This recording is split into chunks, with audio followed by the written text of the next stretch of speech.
Firemaw and the other dragons used to be known as the loot dragons.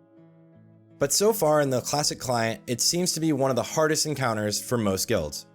First things first, every single dragon from here on out, you'll be wanting for all of your melee and especially your tanks to wear the Onyxia Scale Cloak. It's not absolutely necessary for melee, but taking the DPS loss and possibly surviving a rogue Shadow Flame is a lot more important than keeping whatever cloak you have on already. For every Drake that casts Shadow Flame, there should be a priest designated to pre-popping a power word shield on your main tank. The cast takes 2 seconds, and if you have a cast bar or you're just watching the animation, you can see him casting it. If you do this, you can mitigate half the damage. This is a 2 to 3 tank fight, and it's important that you have your positioning set up correctly.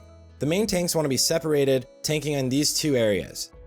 The reason for this is that the boss does a frontal cone called Wing Buffet. When he casts Wing Buffet, he's going to drop the aggro of whoever's in front of him.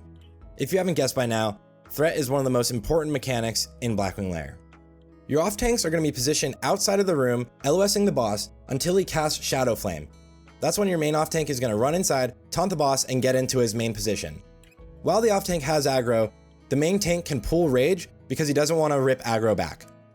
The boss is then going to cast his Wing Buffet. Instantly after that, the main tank should just get aggro, but if not, he can taunt Mocking Blow or AoE taunt, whatever he needs. Healers want to position outside of the corridor so that they can see the main tank and heal him while still being out of LOS of the boss. If they do this right, they'll never have to move and they'll never get any stacks, which I'll talk about in a second.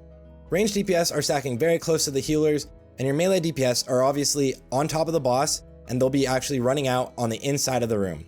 Designate a couple healers to be hanging out with the melee on this side of the room. The boss does an AoE stack called Flame Buffet. Flame Buffet increases in damage for each stack that it grows. So depending on your heals, you want to be LOSing the boss between 5 and 10 stacks. This means get as much DPS done as possible before you have to move and LOS the boss.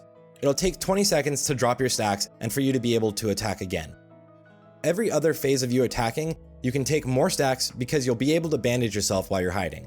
If your main tank is in full fire resist gear, he can main tank the boss the entire time. He'll just keep resisting stacks and take basically no damage from the fire.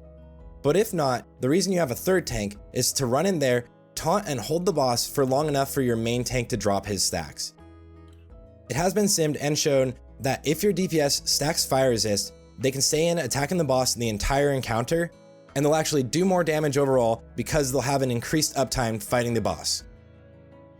That's it, Loot Dragon number 1 is down.